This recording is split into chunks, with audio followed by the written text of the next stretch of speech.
Welcome back po muli sa aking channel. Kung first time po ninyong manood, don't forget to click like and subscribe.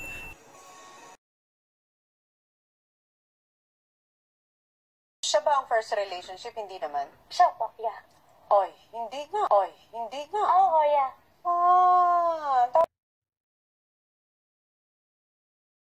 Alam po nating westernized culture ang ipinaglalaban at lifestyle. Mga ina ay mayroong tinatawag na malakas na instinct, lalo na kung ang mga anak nilang lalaki ay nag-uwi o may ipinakilalang girlfriend sa kanilang harapan.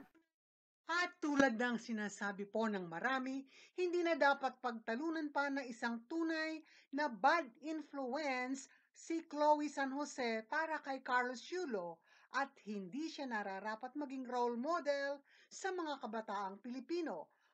A little shred of decency anila or reserve man lamang maging sa pananamit at pananalita. Bago pa man siya makilala ni Carlos Yulo, ay talagang party-goer na at mahilig sa nightlife sapagkat westernized culture nga ang lifestyle at ito ang kanyang ipinaglalaban. First relationship? Hindi naman. Siya po, yeah. Oy, hindi nga. Oy, hindi nga.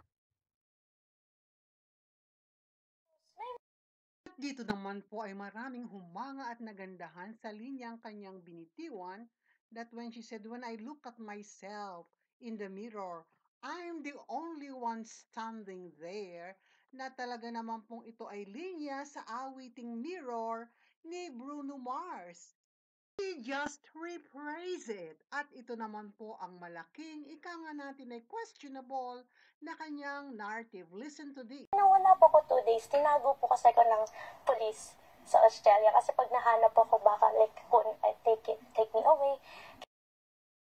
Anyone who calls hotline and called a law enforcers won't hide you. Instead, anybody who is a domestic violence victim, rather they're gonna bring them in a domestic facility where they need to be treated.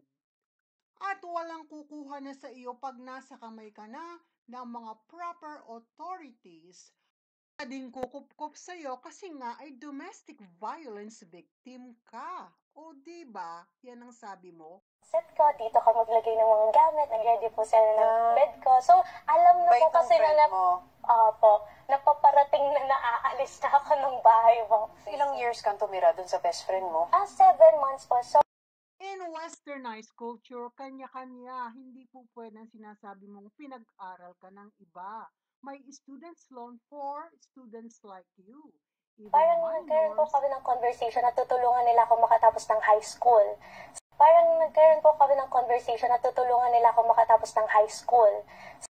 Kaya daw po pala medyo kinulang sa moral values ay eto nga po.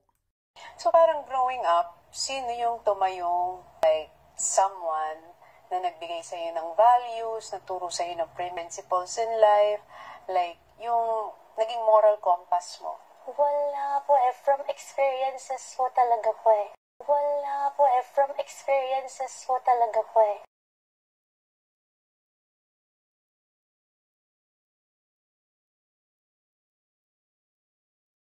Knowing Tony Gonzaga as a good person, she sure says a prayer for her. And that's what Chloe needs. This video is not intended to harbor hate nor put down others, but please to pick up the lessons that we must see in this short video. Thank you once again for watching.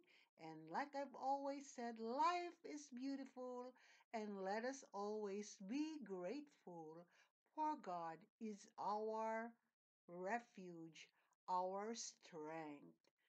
See you next time.